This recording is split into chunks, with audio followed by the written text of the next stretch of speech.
Buenos días, hermanos, nuevamente a todos. Hoy por turno me corresponde, según la gracia de Dios, compartir con ustedes un mensaje.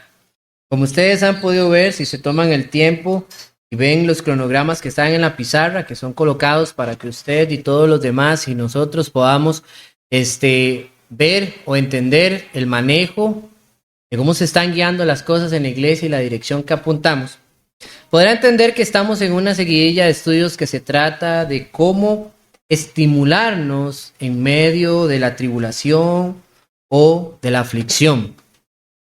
Nuestro hermano Walter expuso un sermón la semana pasada que trataba de que nos podíamos estimular en la oración.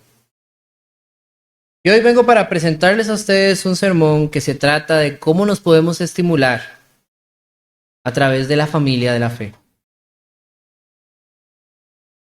Quiero que escuchen con cuidado lo que les voy a leer en este momento. Salmo 133 dice así: mirad cuán bueno y cuán delicioso es habitar los hermanos juntos en armonía. Es como el buen óleo sobre la cabeza, del cual desciende sobre la barba de Aarón, y baja hasta el borde de sus vestiduras. Como el rocío del Hermón, que desciende sobre los montes de Sión, porque allí envía Jehová bendición y vida eterna. Este es un salmo, hermanos, que está dividido en 3 fracciones. La primera, lo más importante, que habla sobre lo bueno que es habitar en armonía los hermanos. ¿Sabían que los judíos se llamaban entre ellos hermanos? Todos venían de un mismo padre. Sí se llamaban hermanos. La segunda parte está distribuida en sobre lo rico que se siente, el placebo de algo en el cuerpo físico. Y lo comparan con la alegoría de cuando Aarón era ungido como sacerdote, porque el pueblo se alegraba de ver que el aceite corría sobre él, caía, como sumo sacerdote, perdón. Y después habla sobre las aguas. Dicen que derramaba bendición en el monte Hermón, un monte famoso porque estaba en la parte norte de Palestina, bueno, de la región de Israel, y se llenaba de nieve en tiempo de invierno, pero en verano toda esa nieve escurría como agua y bajaba por los montes y llegaba hasta Jerusalén a través de viaductos subterráneos y pequeñas afluentes. Ellos entendían bien y decían: mira cuán bueno y delicioso es que habiten los hermanos en armonía. Siempre ha sido de parte de Dios, hermanos, que habitemos en armonía. Siempre el plan de Dios ha estado guiado hacia la iglesia. Siempre Dios ha querido que haya un cúmulo de personas, eclesia, sacados afuera, apartados, reunión. Dios siempre ha visto un cúmulo. Usted podrá apreciar desde el Antiguo Testamento cómo Dios siempre guardó un remanente.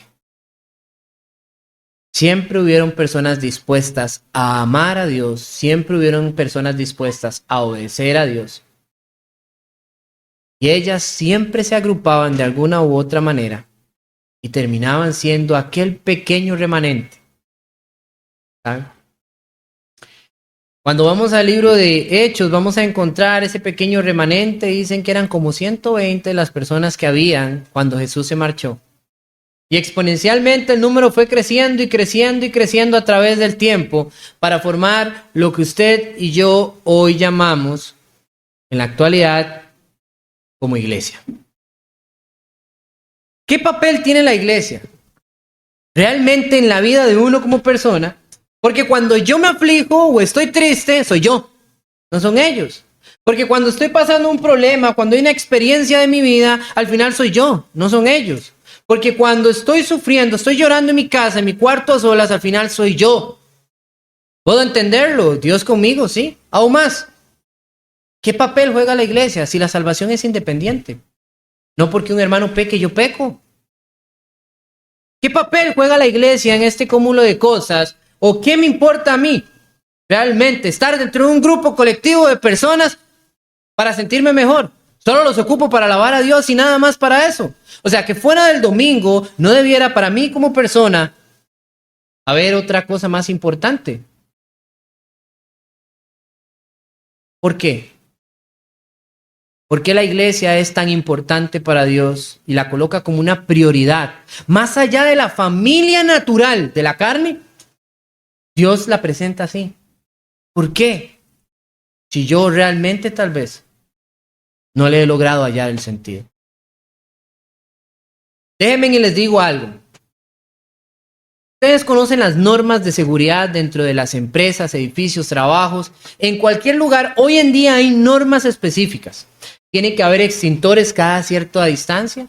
Tiene que haber señalamientos de la salida de emergencia. Tiene que haber señalamientos de los baños. Tiene que estar todo en almacenamiento correcto para que otras personas no se equivoquen. Todo tiene que estar rotulado. Son cosas primordiales para que obedezcan al orden y sobre todo de que en el momento o en la circunstancia que haya un problema, saber cómo actuar. Esas señales se supone que nos deben de librar de la mayor pérdida de vidas humanas en una situación peligrosa. Pero sobre todas esas señales existe una muy interesante, mis hermanos. Se llama zona de seguridad. Todo lugar tiene que estar identificado con un círculo y tiene que decir zona segura o zona de seguridad. Y se supone que en un sismo, se supone que en un temblor, se supone que en cualquier situación, todo mundo puede correr y mientras esté metido en ese círculo, se va a salvar, porque esa es la zona segura. Hoy yo quiero que usted me acompañe al libro de Hebreos y aquí es donde va a estar basado nuestro sermón de esta mañana que tiene por nombre Zona de Seguridad. El libro de Hebreos es un libro interesante, lleno de muchos principios e ideas que debería de ser para usted y para mí de alto nivel de consideración en nuestra vida. ¿Por qué? Porque ellas arrojan varios principios, varias cosas que en la actualidad como creyentes debemos de tener muy en cuenta. Y sobre todo hay un pasaje que es súper famosísimo en la iglesia de Cristo. Siempre lo utilizamos y en cualquier otro tipo de creencia para decir lo importante que es venir y estar reunidos cada primer día de la semana. ¿Usted se acuerda aquel? Hebreos capítulo 10, versículo 25 es un eslogan donde dice, no dejando de congregarse como algunos tienen por costumbre. Y esa palabra es suficientemente importante para darnos alerta del por qué debemos de congregarnos. Pero no obstante, hay algo que yo quiero que ustedes hoy entiendan. Y es por qué la iglesia es esa zona de seguridad. ¿Cómo podemos estimularnos en nuestra vida, en medio de la aflicción, del sufrimiento? ¿Cómo podemos entender cómo se emana ese gozo? ¿Cómo podemos entender la motivación? ¿Cómo podemos entender, comprender dónde mi relación personal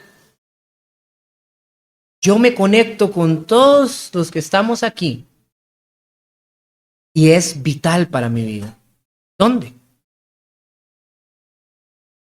Hoy quiero que veamos Hebreos capítulo 10, versículo 24 y 25. Dos versículos que nos van a ayudar suficiente para que nosotros debamos lo que debemos de hacer en la iglesia.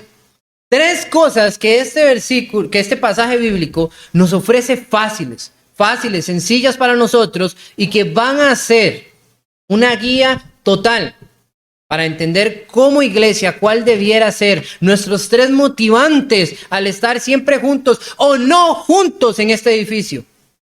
Porque donde quiera que vayamos somos iglesia. Hermanos, recordemos que estos son 4 paredes y un techo con un piso. Esto no es la iglesia del Señor. La iglesia del Señor somos los individuos que estamos aquí y la conformamos. Y por iglesia, y habiendo aclarado eso, ustedes entenderán que todo lo que yo hable sobre la iglesia no es sobre una asociación X, sobre un grupo social, sobre una empresa. No, se trata sobre nosotros.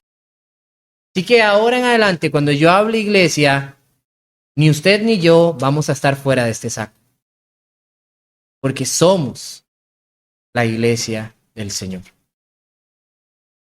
La palabra del Señor dice así en el versículo 24, y considerémonos unos a otros para estimularnos al amor, a las buenas obras, no dejando de congregarnos como algunos tienen por costumbre, sino exhortándonos tanto más cuando veis que el día se acerca. Hay 3 puntos importantes que usted y yo debemos de analizar, hermanos, en este texto, que nos ayudarían a entender cómo conducirnos en la iglesia. Y no solo eso, sino saber entender por qué es tan importante y por qué la iglesia debe ser uno de nuestros estimulantes de nuestra vida en el dolor, en la aflicción y todo lo que pasamos día con día. La primera palabra que encontramos en el versículo 24 es la referencia de Pablo anterior donde dice, y considerémonos. Hermanos, la consideración en la Biblia es una palabra que se encuentra montones de veces. Usted va y pone considerar, ahí googlea y le va a salir montones de versículos que dicen considerar. ¿Ah? Desde salmos, proverbios, desde pasajes, desde muchas palabras. Pero porque todo va a depender de lo que la estaba utilizando el actor, o sea, autor, de su contexto.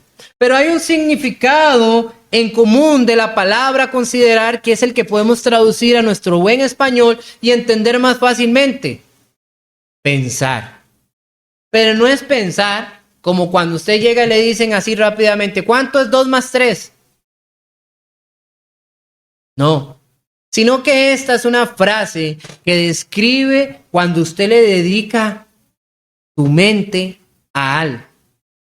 Es como cuando usted necesita hacer un planteo, agarra su salario en la semana y dice, bueno, tengo que ver cómo distribuyo eso para pagar unas cosas y comprar cosas extra que necesito. Entonces usted se pone a pensar y piensa y piensa. Es como cuando usted ve un problema, una situación y usted dice, ¿cómo salgo de esto? Usted se sienta y comienza a pensar. Cuando Pablo dice, y considerémonos, Pablo lo que está queriendo darnos a decir es, pensemos en el otro. Estoy seguro que a usted le sobra tiempo para pensar en sus problemas y en sus aflicciones. ¿Pero alguna vez se ha puesto a pensar en los problemas de sus hermanos en la iglesia? ¿Mm? ¿Alguna vez usted se ha dicho, mira, yo he visto esto que le pasa al hermano, ¿qué se sentirá tener un problema de enfermedad así? ¿Cómo? Uy, qué tremendo. Cuando usted comienza a reflexionar sobre eso, que usted dice, mira, yo he visto que el hermano tiene una dificultad con cierta cosa, ¿qué se sentirá eso? Cuando usted comienza a pensar, a reflexionar sobre la vida del hermano, no por criticarla, sino por querer comprender lo que el otro vive, te llena de dignidad, hermanos. Porque a la hora de que usted va a hacer una oración, ¿sabe? Usted llega y no se sienta y dice, bueno, Señor, aquí estoy, ¿verdad? Y ya comienza a hablarle solo de sus problemas. Sino que cuando usted considera realmente, cuando nos consideramos realmente, cuando llegamos a orar, pensamos en la aflicción de nuestros hermanos. Y cuando usted se da cuenta, pasa algo maravilloso en usted. Comienza usted a pedirle por su lanito, su tanito y menganito. Y al final dice, ay, mira, y no pedí nada por mí, no dije nada por mí. Te llega a importar más el otro que el yo propio. En la psicología dice que hay algo que es completamente dentro del ser humano una de las motivaciones a hacer muchas cosas. El ego. Pero no hablamos de la frase ego como nosotros decimos, porque el egocentrismo proviene de esta palabra griega ego que describe yo. Ego, en griego, significa yo. Los psicólogos han llegado a determinar que las personas tienen un yo pensante. Primero yo y último yo. Todo quiere que sea para su beneficio, todo quiere que sea para su solo propósito. Todo lo que pasa y rodea es por mí. Aquel hizo cara por mí, aquel bostezó por mí, aquel hizo ojos por mí, aquel se cayó por mí y todo soy yo y yo. Se cree en el centro de la existencia misma en un mundo miniatura dentro de su cabeza. ¿Sabían eso? Pero se nos olvida que somos pequeños puntos en una red entretejida en un gran océano y todos estamos bajo la misma tempestad. Hoy una frase que es la que repito: todos estamos en el mismo mar, pero en diferente bote, pero estamos en el mismo mar. Algunos llevan 5 remando, otros solo llevan 2. Y cuando yo tengo 5 remando y paso a la par del que tiene 2 y digo, bueno, que Dios lo acompañe, y sigo, no aporto nada a su vida, hermanos. Había un rapero que decía: ¿de qué le sirve a un hombre decirle que Dios te bendiga de lejitos, pero no haces nada por su vida? Alegorizando a las frases de la palabra del Señor. Considerarnos. ¿Hay alguien aquí en este edificio, hermanos, que usted considere que no sea usted? ¿Está usted dispuesto para ver correr? Cuando alguien llegue y necesita una silla, correr, colocarle su silla. ¿Está dispuesto usted para ver que faltó un papel higiénico, llevar y colocarlo? ¿Está dispuesto usted para ver que alguien necesita un vaso de agua, acercárselo? ¿Está dispuesto usted para estar a los pies como Jesús lavó a los discípulos antes que los suyos propios? Considerarnos, hermanos. Cuando el autor de Hebreos lo pronuncia acá, hay un enfoque muy fuerte, considerándonos a nosotros mismos. Pablo no está hablando a una persona, el autor está hablando a la iglesia entera. ¿Y saben por qué hace esto? Porque los judíos tenían un panorama totalmente diferente de vida. El judío tenía un panorama en el que era él personalmente y su familia era lo importante, y así hubiera otro, era difícil. Los que a él le importaban eran sus amigos y su grupo cercano. ¿Por qué cree usted que Jesús llegó y dijo que había que amar a todos? ¿Por qué dijo Jesús hay que perdonar al enemigo? Porque ellos se aferraban a la idea de que usted está en contra mía, somos enemigos, no me interesa, seamos del mismo pueblo, creamos el mismo Dios, nada. Había una idea conformista en el judaísmo de importancia hacia el yo. ¿Y saben qué está sucediendo hoy en día, hermanos? Hoy en día se está contribuyendo a la enseñanza de un principio, el humanismo. Y el humanismo, ¿saben qué define? Somos por nosotros y para nosotros. ¿No me creen? Vaya a verlo en la nueva fábula de Disney, en la canción. Escuchen, como dice el Señor, el que tiene oídos, oiga. Porque eso están introduciendo en la mente de nuestros niños. Somos nosotros, para nosotros y por nosotros. ¿Y sabe qué dice la palabra del Señor? Eso no es así. El humanismo enseña que usted como ente, yo, soy la persona más importante de la sociedad. Y mientras yo me sienta feliz así, tal cual como estoy y soy, todo está bien. Pero el libro de Hebreos nos dice: considerémonos a nosotros mismos. Invierta tiempo, hermano. Invertamos tiempo en pensar en la aflicción, en la dificultad, en la problemática de otro que no sea yo. Y especialmente eso es a los hermanos. También la palabra del Señor dice estimularnos. Y Pablo, como el estimularnos, dice, es una frase muy genérica, pues puede ser estimularnos ¿a qué, Pablo? El autor de los Hebreos, no sé por qué estoy introduciendo a Pablo, discúlpenme, en esta mañana tengo a Pablo en mi cabeza. Sino que el autor de Hebreos dice estimularnos, pero como es genérico y es grande, puede propiciarse a pensar de cualquier manera. ¿Estimularnos a qué? Y por eso delimitó a 2 expresiones puntuales y necesarias para nosotros: amor y buenas obras. Porque cualquiera que pudiera decir, ay, es que el que ama hace buenas obras, no necesariamente. Hay gente que ama, pero no hace buenas obras.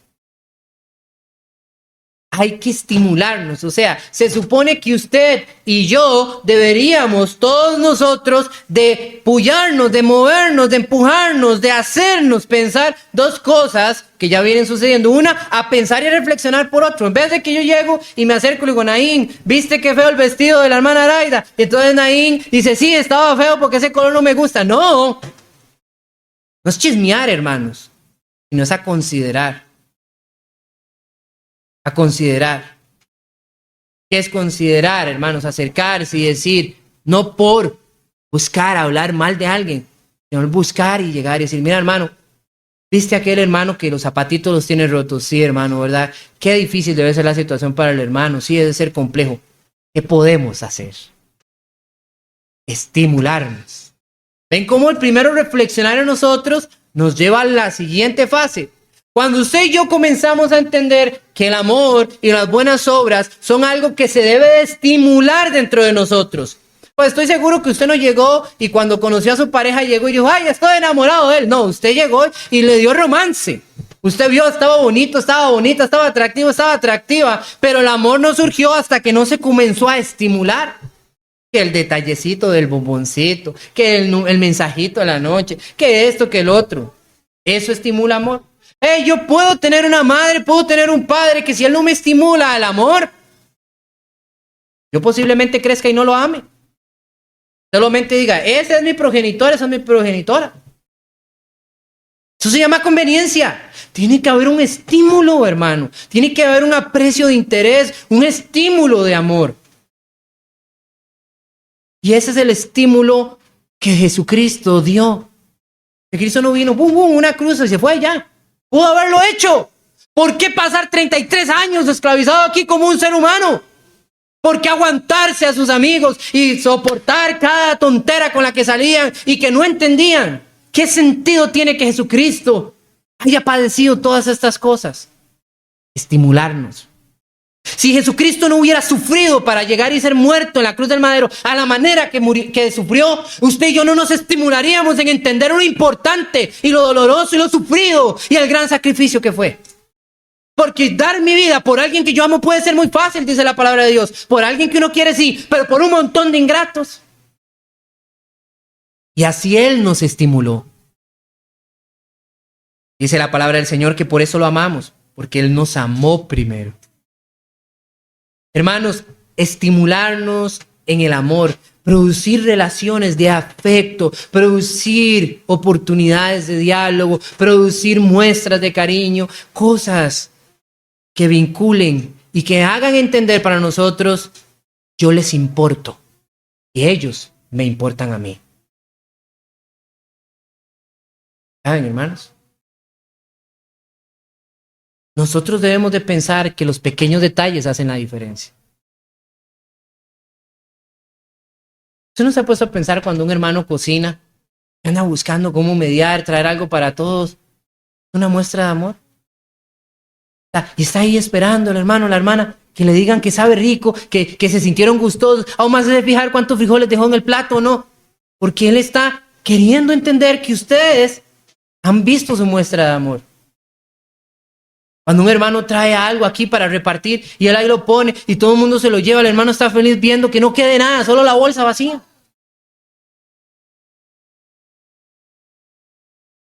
Estimularnos en el amor.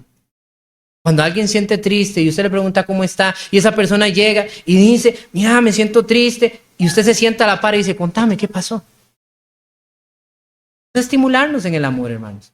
Dedicar tiempo, invertir, es estimularnos en el amor. Y también en las buenas obras. ¿Qué estamos dispuestos a estimular a otros hermanos a actuar? Buenas obras, hermanos, no son de buenos deseos. Yo deseo lo mejor para usted, hermano, para usted, hermana. No, buenas obras es ponerse al corriente. Las buenas obras, hermanos, no son solo ideas, son acciones.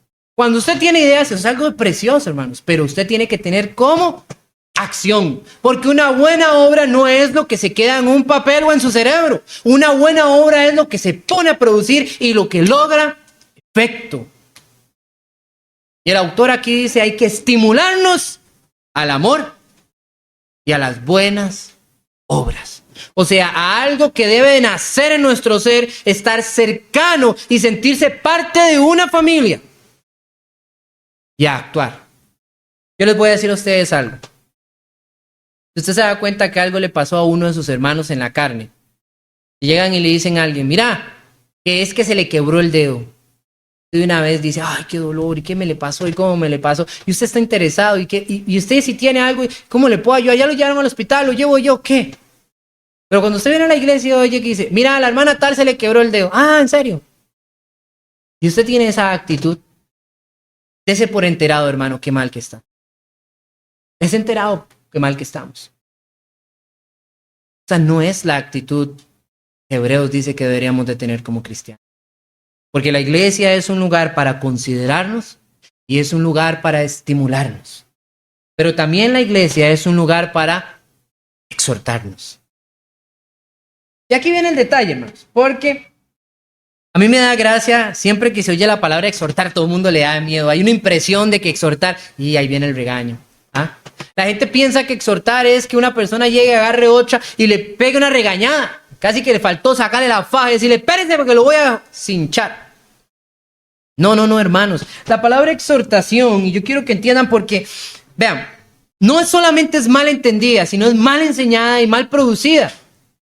Ahí lo va a exhortar, lo van a exhortar. Hermanos, debemos exhortarles, ya todo el mundo le da miedo. Acompáñenme ustedes, por favor, a 1 Timoteo, solo para explicar esa palabra, para que se note un poco mejor el enfoque, porque a veces como no hay nada detrás, entonces exhortar por sí mismo lo debían de entender la gente que hablaba en griego, pero usted y yo que hablamos en español y se tradujo como exhortar, en realidad debe haberse traducido como animar o corregir. Para nosotros suena demasiado fuerte, ¿ok? Segunda de Timoteo, capítulo 4, versículo 2. Que prediques la palabra, que instes a tiempo y fuera de tiempo, redarguye, reprende, exhorta con toda paciencia y doctrina. La base es que Pablo habla a Timoteo y Pablo le dice algo muy importante. Exhorta con mansedumbre y doctrina. Son dos puntos enfáticos. Hay una diferencia, pero paciencia y doctrina. Son dos puntos emblemáticos que usa Pablo para definir la exhortación. Y la exhortación no es, hermanos, un pensamiento de un regaño. La exhortación es, hermanos, algo que usted debe hacer con paciencia y con doctrina. ¿Y por qué saco esto aquí a colación, hermanos? Porque a veces pensamos que todo el mundo puede exhortar.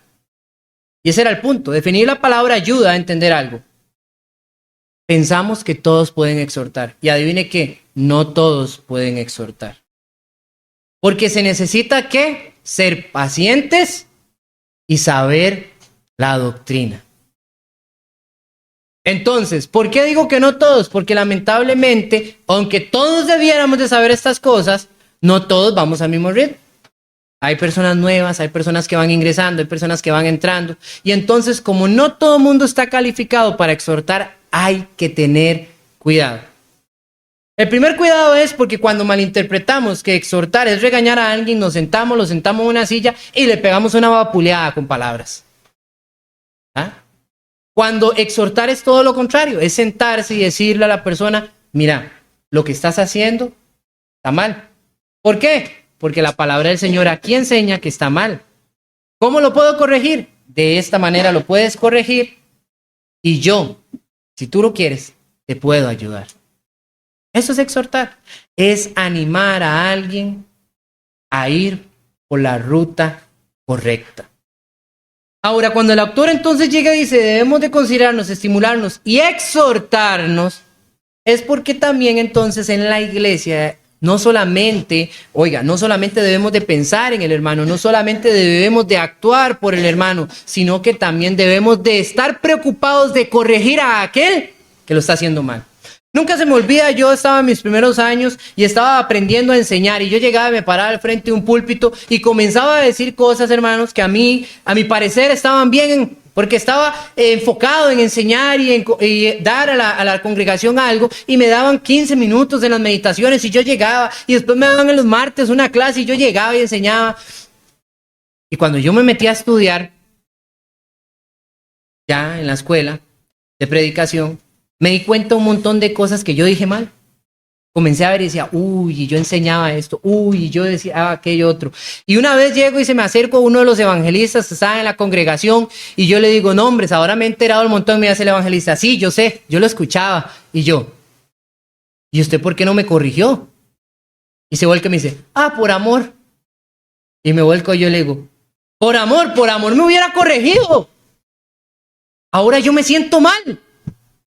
Porque he dicho un montón de cosas que ahora tengo que pararme al frente de la hermandad y pedirles disculpas y decir qué fue lo que enseñé y dije mal en algún momento. Hermanos, a veces pensamos, ¿para qué le voy a decir esto al hermano que está haciendo mal? Ahí llegará otro a decírselo. Pero si nadie lo está viendo, solo usted. A veces llegamos y decimos, pues que para qué meterme en problemas, yo que no quiero caerle mal, después van a pensar mal de mí. Esos son pensamientos satánicos, hermano.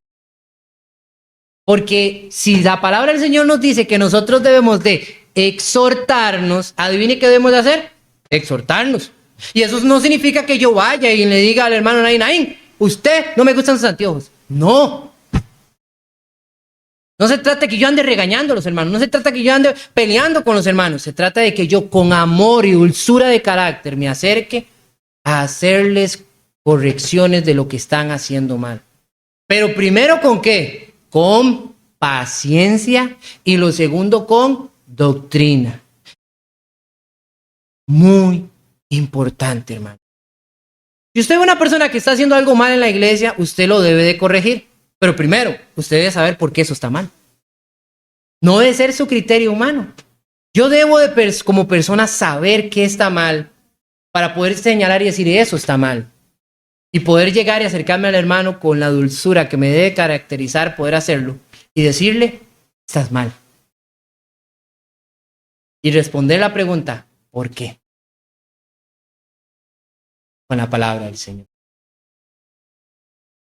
¿Por qué planteo estos tres argumentos, hermanos? ¿Y por qué demuestro las tres cosas que deben de haber en la iglesia según Hebreos capítulo 10? Simple, hermanos, porque al considerarnos, al estimularnos y al exhortarnos, estamos siendo una verdadera familia. Y en la iglesia del Señor, así debe de ser, hermanos.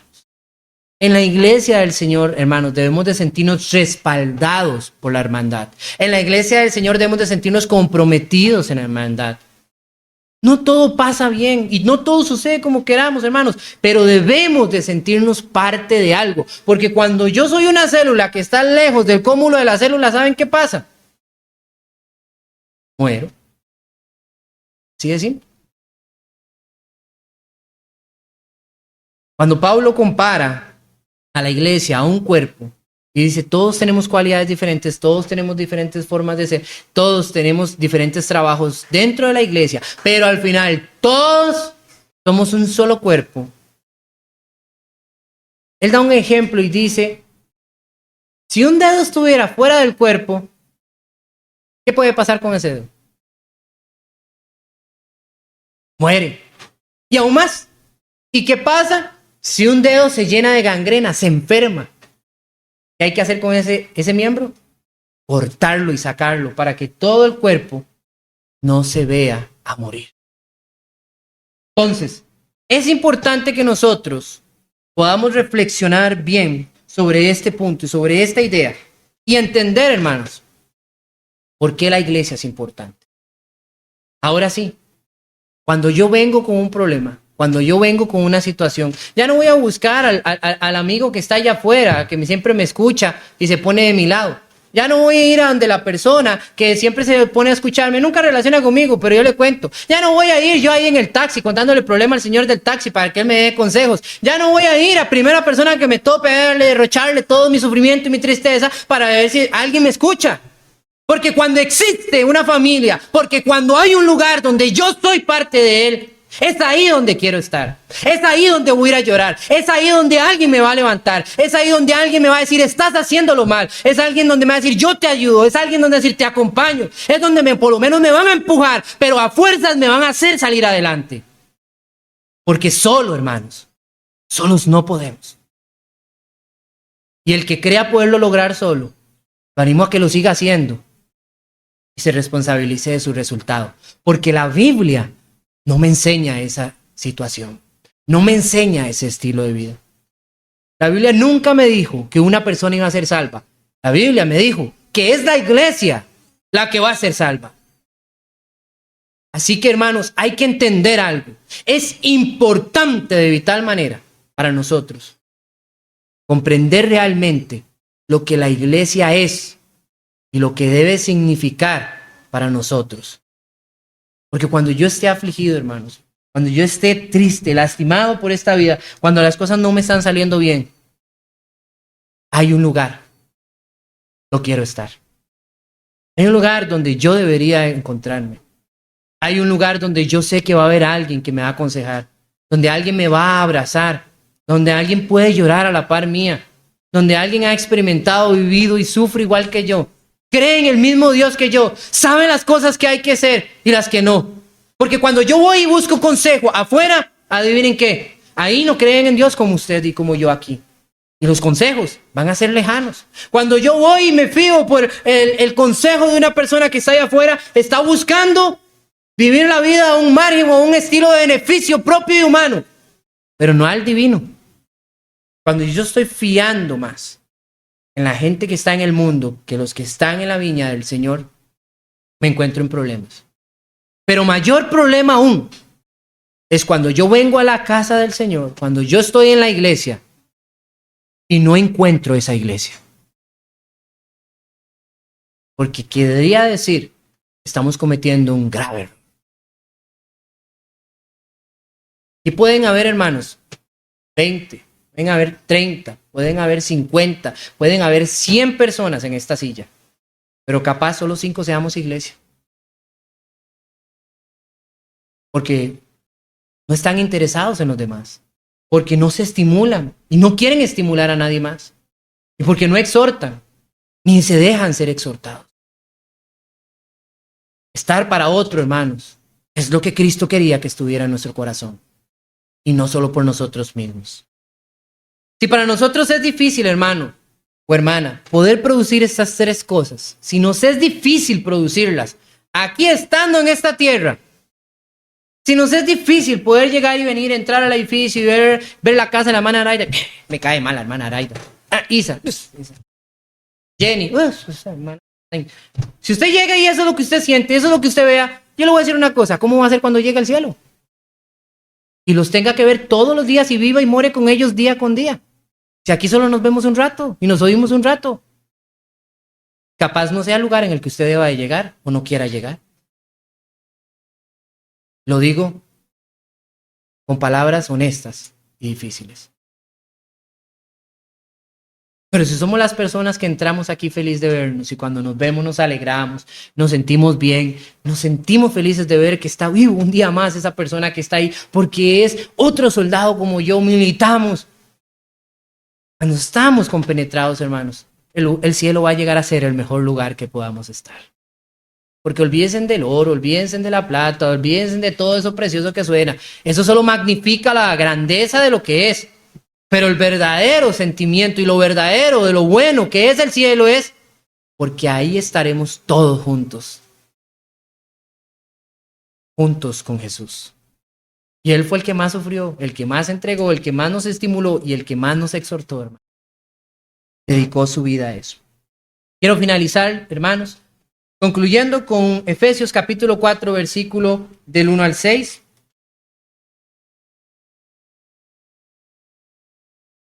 Efesios capítulo 4, versículo del 1 al 6.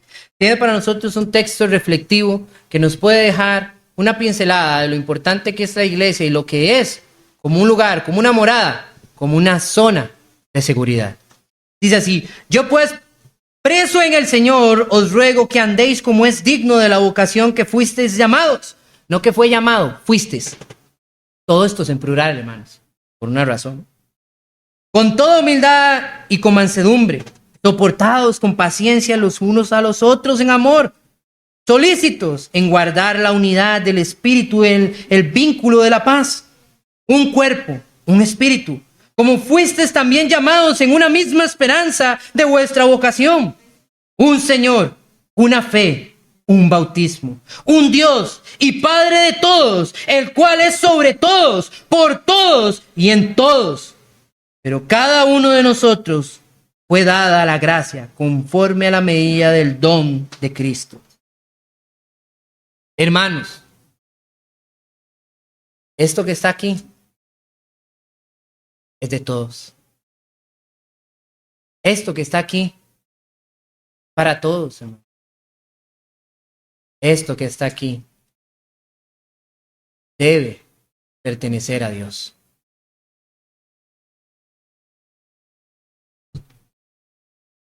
Si su Padre es el Señor, si su Padre es el Dios Todopoderoso, yo soy su hermano. Y usted debería estar preocupado por mí. Usted debería de pensar en mí. Usted debería de amarme a mí.